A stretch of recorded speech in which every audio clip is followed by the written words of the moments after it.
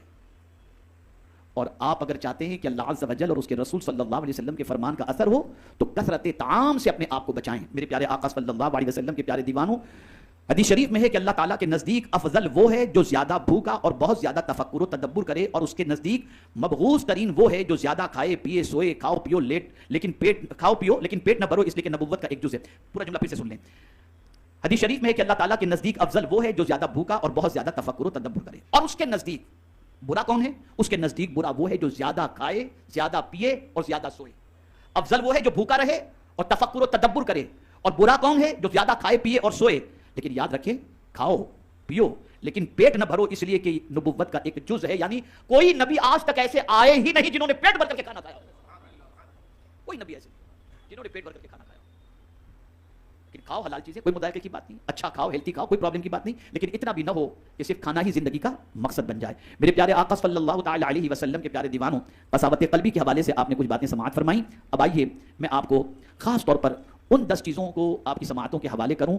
پہلے تو یہ بتا دوں کہ نصیحت قبول کون کرتا ہے, جیسا کہ فرمایا گیا وذکر فإن الذکریٰ تنفع المؤمنین, نصیحت کرو کہ نصیحت ایمان والے قبول کرتے ہیں. اسی طریقے سے ایک مقام پر فرمایا گیا وذکر فإن, اللہ عز و جل نے ارشاد فرمایا کہ نصیحت کرو کہ نصیحت جو ہے وہ نفع پہنچاتی ہے, لیکن کس کو نفع پہنچاتی ہے اس کو قرآن نے مینشن کیا, سیذکر من یخشی, جو اللہ سے ڈرتا ہے نصیحتیں اسے نفع پہنچاتی ہیں. اور اگر نصیحتیں ہمیں اثر نہ کریں تو سمجھ لینا چاہیے کہ ہمارے دل میں اللہ کا ڈر نہیں, سمجھ لینا کہ ہمارے دل میں اللہ کا ڈر نہیں. اب آئیے, بڑی پیاری نصیحت تفسیر روح البیان کے اندر بیان کی گئی. فرماتے ہیں کہ 10 چیزوں پر نصیحتیں مشتمل ہیں کہ یہ 10 چیزیں عوام کے سامنے پیش کی جائیں تاکہ سامعین کو نفع حاصل ہو. بہت غور سے سنیے گا. 10 چیزیں ایسی ہیں سننے والے کو اگر بتائی جائیں اور سننے والا اس پر غور کرے اور سوچے تو اللہ تعالیٰ اس کو اس نصیحت سے نفع پہنچاتا ہے. 10 چیزیں سن لیں. لوگوں کو اللہ کی نعمتیں یاد دلائیے تاکہ وہ اللہ عز و جل کا شکر کریں. کس نے دی زمین, کس نے دی آسمان, کس نے دولت دی, کس نے آنکھ دی, یہ ساری نعمتیں اللہ کی دی ہوئی ہیں. اور اگر چاہتے ہو کہ اللہ مزید نعمتیں عطا فرمائے تو قرآن کہتا ہے لئن شکرتم لازیدنکم, تم شکر کرو اللہ تمہیں زیادہ عطا فرمائے گا. اور جتنی تکلیفیں آتی ہیں, توجہ چاہوں گا یہ جملہ پوری تقریر یاد رہے یا نہ رہے لیکن اس کو یاد رکھیے گا, جتنی بھی تکلیفیں آتی ہیں وہ ساری تکلیفوں کا سب سے پہلا سبب ناشکری ہے. سب سے پہلا سبب, اس کے پاس یہ میرے پاس یہ نہیں, وہ یہاں یہی سب چلتا ہے. اور اس کو میں قرآن سے سمجھا دوں. اللہ فرماتے ہیں ما یفعل اللہ بعذابکم ان شکرتم, اللہ تم کو عذاب دے کر کیا کرے گا اگر تم شکر کرو. نادانو تم شکر نہیں کرتے اس لیے تم تکلیف میں گرفتار ہو. شکر کرو تو اللہ تمہیں زیادہ عطا فرمائے گا. نعمتوں کو یاد کرو. یہ ہوا بغیر پیسے کے مل رہی ہے, آکسیجن بغیر پانی مل رہا ہے, یہ نعمتیں کون دینے والا ہے؟ اللہ دینے والا ہے. اب اس کی نہ سنیں تو کس کی سنیں؟ یہاں علماء تشریف فرما ہے, طلبہ تشریف فرما. ایک بہت حکمت کی بات بتاؤں, اللہ عز و جل نے جبرن کسی کو نہیں کہا کہ مجھے مانو. توجہ چاہوں, جبرن نہیں کہا کہ مجھے اللہ مانو. اللہ نے عقل عطا فرمائی. انسان کے پاس تو عقل ہے نا, جانور کے پاس نہیں, انسان کے پاس تو عقل ہے. اللہ نے عقل دے دی, عقل دے دی. کافروں کو بھی اللہ نے نہیں فرمایا کہ جبرن مجھے خدا مانو. اس نے جبرن نہیں فرمایا, اس کو روزی دے رہا ہے, پانی دے رہا ہے. سورج نکلتا ہے تو تھوڑی مسلمانوں پر نکلتا ہے, سب پر نکلتا ہے کہ نہیں نکلتا.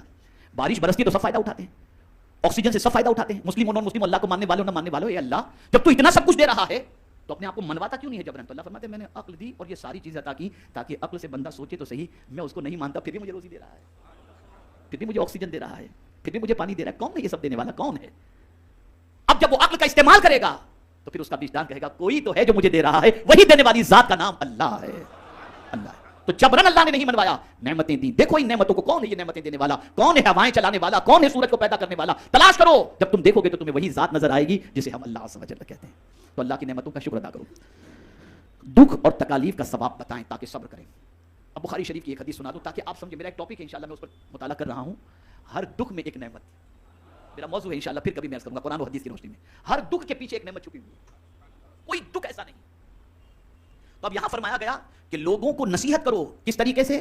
اپنے بچوں کو, گھر والوں کو, دوستوں کو, سامعین کو یہ نصیحت کرو, اللہ کی نعمتیں یاد دلاؤ. کتنی نعمتیں اللہ نے دی, زمین, آسمان, چاند, سورج, تاکہ ان کے اندر شکر کا پیدا ہو اور اس کا رابطہ اپنے رب قدیر سے مضبوط ہو جائے. دوسری چیز, دکھ اور تکالیف کا ثواب بتائیں تاکہ صبر کریں. آپ کو بتاؤں, یہ ہماری سوچ ہے کہ تکلیف اس کو آتی ہے جس سے اللہ ناراض ہوتا ہے. اور میں بخاری شریف کی حدیث پیش کر دوں. یہ حدیث تو آج تک آپ نے سنی ہوگی کہ من یرید اللہ خیرا یفقہہ فی الدین، اللہ جس بندے سے بھلائی کا ارادہ فرماتا ہے اسے دین کی سوجھ بوجھ عطا کر دیتا ہے. لیکن آج بخاری شریف کی ایک حدیث اور سنا دو، اللہ جس بندے سے بھلائی کا ارادہ کرتا ہے اس کو مصیبت میں گرفتار کر دیتا ہے. من یرید اللہ بہ خیرا یصب منہ اور یصب منہ یصب منہ، اللہ جس بندے کا قال، اللہ جس بندے سے بھلائی کا ارادہ فرماتا ہے اس کو مصیبتوں میں گرفتار کر دیتا ہے. اس لیے کہ مصیبت پر صبر کرنے کا جو اجر ہے وہ کسی عمل کا اجر ہے ہی نہیں. اور صبر کرنے والے کو انسان سلام کرے یا نہ کرے، فرشتے قیامت کے دن سلام کریں گے اور کہیں گے سلام علیکم بما صبرتم فنعم عقبی الدار. تو دکھ میں انسان مایوس ہو جاتا ہے، اسے بتاؤ کہ دکھ اور تکلیف میں صبر کرنے پر اللہ نے کتنا اجر رکھا ہے. تیسری چیز، گناہوں کی سزا اور عذاب سنائیں تاکہ گناہوں سے باز آ جائیں اور ان سے توبہ کریں. وہ لوگ جو گناہوں میں ڈوبے ہوئے ہیں ان کو بتاؤ کہ گناہوں کا عذاب کیا ہے اور گناہوں کی وجہ سے اللہ عز و جل کیا سزا عطا فرمانے والا ہے تاکہ بندہ اسے بچنے کی کوشش کرے. اسی طریقے سے ہمارا سب سے بڑا دشمن کون ہے؟ تو قرآن کہتا ہے ان الشیطان للانسان عدو مبین، کہ بے شک شیطان انسان کا کھلا ہوا دشمن ہے. اب اس کے مکر و فریب، اس کی چال، اس کی عیاری، اس کی مکاری یہ بتاؤ تاکہ لوگ اس کے مکر سے بچیں. تو فرمایا گیا شیطان کے مکر و فریب بتائیں تاکہ اس سے ڈر کر کے بچ جائیں. میرے پیارے آقا صلی اللہ علیہ وسلم کے پیارے دیوانوں، اسی طریقے سے انسان کا دل سخت ہونے کی ایک سب سے بڑی وجہ یہ بتائی گئی دنیا کی محبت. یہ جس دل میں پیدا ہو جائے وہ بہت سخت دل ہو جاتا ہے، اتنا سخت دل ہو جاتا ہے کہ پھر کسی کے قتل پر بھی آمادہ ہو جائے گا، کسی کا مال کھانے پر بھی آمادہ ہو جائے گا، اور بڑھتے بڑھتے یتیم کا بھی کھا جائے گا، مسکین کا بھی کھا جائے گا، بیوہ کا بھی کھا جائے گا، سب کا کھا جائے گا. یہ ہے دنیا کی محبت. ایسے انسان کا دل بہت سخت ہو جاتا ہے. اسی لیے حضور صلی اللہ علیہ وسلم نے صحابہ کے قلب کا جو تزکیہ فرمایا اس میں سب سے پہلے حب دنیا کو ان کے دل سے نکالا. تو فرمایا گیا دنیا کی بے ثباتی اور بے وفائی سمجھائیں تاکہ اس میں دل نہ لگائیں لوگ. بتاؤ یہ دنیا ختم ہونے والی ہے، دنیا پرماننٹ رہنے والی نہیں، دنیا پرماننٹ رہنے والی. ایک سور میں ساری دنیا ختم، سب فنش ہو جائے گا. اب یہاں یہ جملہ یاد رکھیے گا، علماء خاص طور پر میں گزارش کروں گا توجہ کے ساتھ، اور طلبہ بھی یاد رکھیں گے تو بڑا فائدہ ہوگا. زندگی پر اسے اپنی کتاب کے اندر نوٹ کر کے رکھیں. عقل مند وہ ہے جو فنا ہونے والے سے محبت کرنے کی بجائے باقی رہنے والے سے محبت کرے. دنیا فنا ہو جائے گی، خدا باقی رہنے والا ہے. جو باقی رہنے والا ہے اس سے محبت کرو. اسی لیے مومن کی تعریف اور مومن کی کیفیت قرآن نے بیان کی، والذین آمنوا اشد حبا للہ. جو ایمان والا ہوگا وہ اللہ سے ٹوٹ کر محبت کرے گا، بے انتہا محبت کرے گا. اور یہ دنیا فنا ہونے والی ہے. چھٹی چیز، موت کو ہر وقت یاد رکھا جائے تاکہ روانگی کی تیاری جاری رکھی جا سکے. میں آپ کو یہاں پر بتاؤں، ابھی ایک پروگرام میں ہم گئے تھے، ایک ساتھی نے کہا حضرت آپ کا وقت اتنے بجے کا ہے، ٹریفک بہت زیادہ ہے، ہم تھوڑے تاخیر سے پہنچیں گے، لیٹ ہو جائیں گے. تو مجھے ایک آیت یاد آ گئی. اللہ کا شکر ہے بس اوقات کوئی نہ کوئی آیت یاد آ جاتی ہے. تو میں نے ان سے کہا، میں نے کہا بھائی میں تو دنیا کے بارے میں تھوڑا سا سوچا تو ٹائم پر تو مجھے کوئی چیز نظر نہیں آئی، چاہے وہ فلائٹ ہو، چاہے ٹرین ہو، چاہے آدمی ہو، تھوڑا بہت تو پلس مائنس ہو جاتا ہے. میں نے جب قرآن پر غور کیا تو ایک ہی چیز مجھے ٹائم پر ملی. قاری صاحب ایک ہی چیز مجھے ٹائم پر نظر آئی جو 1 منٹ پہلے بھی نہیں، 1 منٹ بعد بھی نہیں. اذا جاء اجلهم لا يستاخرون ساعة ولا يستقدمون. جب موت آتی ہے تو نہ 1 منٹ پہلے نہ 1 منٹ بعد میں، جب اس کا وقت مقرر ہے تب وہ آ جاتی ہے. تو ٹائم پر ایک ہی چیز ہے، باقی کوئی چیز ٹائم پر نہیں. 1000 باڈی گارڈ رکھ لو، 1000 بلیٹ پروف جیکٹ پہن لو، لیکن دنیا کی واحد سچائی یہ ہے کہ موت سے کوئی بچ نہیں سکتا. اور یہ جملہ بھی بڑا میرا مقبول ہوا تھا کہ ہم نے بہت کچھ جمع کر کے رکھا، لیکن قدرت کا قانون یہ ہے یا دے کے مرو یا چھوڑ کے مرو، لے جانے کچھ بھی نہیں ملے گا. بہت کچھ جمع کر کے رکھا ہے نا، یا دے دو مرنے سے پہلے یا چھوڑ دو. ہاتھ میں انگوٹھی بھی پہنے ہو تو لوگ کاٹ کے نکال لیں گے، لے کے نہیں جا سکتے کچھ بھی. یہاں سے پتا چلا ہمارا کچھ ہے ہی نہیں، جسے ہم کہتے ہیں کہ یہ ہمارا ہے، ہمارا کچھ نہیں ہے. فلسفہ سمجھ لو، یہ اللہ نے استعمال کرنے کے لیے دیا ہے، جب تک وہ چاہے گا تم استعمال کرو گے پھر یہ کسی اور کو دے دے گا. اسی لیے اس کا قانون ہے دے کے مرو یا چھوڑ کے مرو، لے جانے کچھ بھی نہیں ملے گا، کچھ بھی لے جانے نہیں ملے گا. اور موت کا وقت کسی کو نہیں معلوم. تو دل کی سختی کو دور کرنے اور نصیحت کو حاصل کرنے کے سلسلے میں موت کا تذکرہ لوگوں کو بتایا جائے اور موت کو ہر وقت یاد رکھنے کی تاکید کی جائے. اسی طریقے سے 7ویں چیز، قیامت کو زیادہ سے زیادہ یاد دلایا جائے تاکہ اس کے لیے زاد راہ جمع کیا جا سکے. لوگوں کو بتایا جائے قیامت ایک دن ہے، آخرت کا دن ہے، وہاں کیا چیز کام آئے گی اس کو بتاؤ، وہاں کی سچویشن کیا ہوگی اس کو بتاؤ، وہاں کون کس کے کام آئے گا بتاؤ. میری ایک کتاب خریدیے گا مکتب سے، محشر میں حضور کہاں ملیں گے. کوئی نہیں ملے گا، کسی کا پتہ نہیں، لیکن حضور کا پتہ معلوم ہے. حضور نے خود بتا دیا میں کہاں ملوں گا، اور کہاں ملیں گے؟ جہاں سخت حاجت ہے وہاں مصطفیٰ پیارے تشریف فرما گے. پل صراط پر ملیں گے، میزان پر ملیں گے، حوض کوثر پر ملیں گے. یا رسول اللہ آپ کی عظمتوں پر قربان کہ کوئی بھی مصیبت ایسی نہیں جس کے حل کے لیے آپ پہلے سے موجود نہ ہوں. یہ مصطفیٰ جان رحمت صلی اللہ علیہ وسلم. اور سب سے بڑی شان جو ہے نا حضور کی، اگر کچھ بیان نہ بھی کی جائے، صرف ایک شان بیان کی جائے، وہ شان محبوبیت. قاری صاحب توجہ چاہوں گا، اعلیٰ حضرت نے اس کو بہت فوکس کیا. ہر شان اپنی جگہ پر، لیکن اللہ کی بارگاہ میں جو محبوبیت کا مقام ہے وہ اس سے بڑھ کر، تو اعلیٰ حضرت کیا اٹھے یار، محبوب میرے آقا اللہ کے کتنے محبوب ہیں تم جانتے ہو؟ میں تو مالک ہی کہوں گا، اتنے محبوب، میں تو مالک ہی کہوں گا کہ وہ مالک کے حبیب، یعنی محبوب و محب میں نہیں میرا تیرا۔ اگر مولا نے سورج غروب کر دیا، محبوب نے اشارہ کیا، سورج پلٹ کر آ گیا، تو محبوب سے نہیں فرمایا میں نے ڈبا دیا تم نے نکالا کیوں؟ اس لیے کہ محبوب محبوب ہے، میں تو مالک ہی کہوں گا کہ وہ مالک کے حبیب، یعنی محبوب و محب میں نہیں میرا تیرا۔ تو قیامت میں حضور کام آئیں گے صلی اللہ علیہ وسلم، تو اس موقع کی کیفیت کو بتاؤ، وہاں کے حالات کہ کوئی کسی کے کام نہیں آئے گا، اور خاص طور پر میں دو چیزوں کا ذکر کر دوں، یوم لا ینفع مال ولا بنون، قیامت کے دن نہ مال نفع پہنچائے گا، نہ بیٹے نہ اولاد نفع پہنچائے گی، الا من اتى اللہ بقلب سلیم۔ دیکھیں بات قلب کی ہی آ گئی، جو اپنا سلامتی والا دل لے کر کے آئے گا، یہ دل قیامت میں اس کو نفع پہنچائے گا۔ تو دل اگر سخت ہو جائے تو اللہ خیر فرمائے، اللہ خیر فرمائے، اس دل کی سختی سے اللہ خیر فرمائے۔ آٹھویں چیز، دوزخ کے عذاب کے حالات بتائے جائیں تاکہ ان سے بچ سکیں۔ اب پہلے ہی میں نے عرض کر دیا فویل للقاسیۃ قلوبہم، ویل، یہ ویل کیا ہے؟ خرابی کے معنی بھی، اور ایک اعتبار سے ویل جہنم کی اس وادی کا نام ہے جس سے جہنم بھی دن میں 70 مرتبہ پناہ مانگتا ہے۔ تو جس کا دل سخت ہو جائے، جس کے دل پر اللہ اور اس کے رسول کی باتوں کا اثر نہ ہو، اسے ڈرنا چاہیے اپنے ٹھکانے کے بارے میں۔ 9ویں چیز، بہشت کی نعمتیں سنائی جائیں تاکہ انہیں رغبت ہو، جنت کی بہاروں کے بارے میں بتایا جائے، کیا کیا جنت، شرابن طہورا۔ سب سے بڑی چیز تو یہ کہ یہاں تو یار کہیں بیٹھو تو کوئی اچھی بات، کوئی اس نے آپ کے بارے میں یہ کہا، فلاں نے یہ کہا، tension tension tension tension tension. جنت ایسی جگہ ہے وہاں کوئی ٹینشن نام کی چیز ہے ہی نہیں، کوئی ٹینشن کی بات نہیں۔ آدمی چاہتا ہے کہ دنیا میں میری تمنا پوری ہو، توجہ چاہوں گا اس جملے پر، آدمی چاہتا ہے دنیا میں میری تمنا پوری ہو، اللہ فرماتے تو دنیا میں میں جو چاہتا ہوں وہ تو کر، جنت میں تو جو چاہے گا میں وہ کروں گا۔ تو ہماری تمنا پوری ہونے کی جگہ دنیا نہیں جنت ہے۔ وَلَكُمْ فِيهَا مَا تَشْتَهِي أَنفُسُكُمْ وَلَكُمْ فِيهَا مَا تَدَّعُونَ، جو چاہو گے اللہ تمہیں عطا، اور کوئی محنت بھی نہیں کرنی، کمانے بھی نہیں جانا، خیال ہوا کہ یار یہ مل جائے تو فوراً سامنے آ جائے، یہ کہا۔ آخری بات، ہر بات کو خوف اور رجا کے درمیان رکھا جائے، یعنی کبھی اللہ تعالیٰ کی عظمت و ہیبت کا تصور دلایا جائے تاکہ اس کا خوف دل میں پیدا ہو، کبھی اللہ کی رحمت اور مہربانی بتائی جائے تاکہ اس سے امید ہو۔ جو پند و نصیحت 10 امور پر مشتمل ہو تو اہل ایمان کو اس سے بہت بڑا فائدہ ہوگا۔ یہ 10 باتیں ایسی ہیں کہ اگر ایمان والے کے سامنے یہ 10 باتیں رکھی جائیں تو ایمان والے کو فائدہ پہنچے گا۔ تو میرے پیارے آقا صلی اللہ تعالی علیہ وسلم کے پیارے دیوانوں، ضرورت اس امر کی ہے کہ ہم جو ہے اللہ عز و جل کے فرمان پر عمل کریں، رسول رحمت صلی اللہ علیہ وسلم کی تعلیمات پر عمل کریں، اور اپنے دل کو سختی سے بچائیں، اور جو چیز دل میں سختی پیدا کرتی ہے اس سے بچنے کی کوشش کریں۔ میرے پیارے آقا صلی اللہ تعالی علیہ وسلم کے پیارے دیوانوں، یہاں پر آخری بات عرض کر کے میں اپنی گفتگو کو ختم کرتا ہوں۔ میرے پیارے آقا صلی اللہ علیہ وسلم کے پیارے دیوانوں، تفسیر کبیر میں آخرت میں لوگ 3 قسم کے ہوں گے۔ آخرت میں لوگ 3 قسم کے ہوں گے، اور یہ 3 قسم کے لوگ وہ ہوں گے جن کو قیامت کے دن اللہ عز و جل کامیابی اور کامرانی کا مزدہ جہاں فضا عطا فرمائے گا۔ ان میں سے پہلا، جس سے اس کے متعلق یقین ہے، یعنی یقین ہے قیامت کے بارے میں کہ یقین قیامت پیدا ہو، قیامت قائم ہوگی، اور جو قیامت پر یقین رکھے، جیسا کہ وَبِالْآخِرَةِ هُمْ يُوقِنُونَ، یہ قرآن شریف ہے، جس کے دماغ کے اندر آخرت کا یقین پیدا ہو جائے۔ میں آپ کو مثال کے ذریعے سمجھاؤں، جب آپ کے ذہن میں یہ بات پیدا ہو جائے گی کہ مجھ سے کوئی حساب لینے والا ہے تو آپ سنبھل کر کے چلیں گے، اور یہ تصور نکل گیا تو آپ اپنی مرضی سے زندگی گزاریں گے۔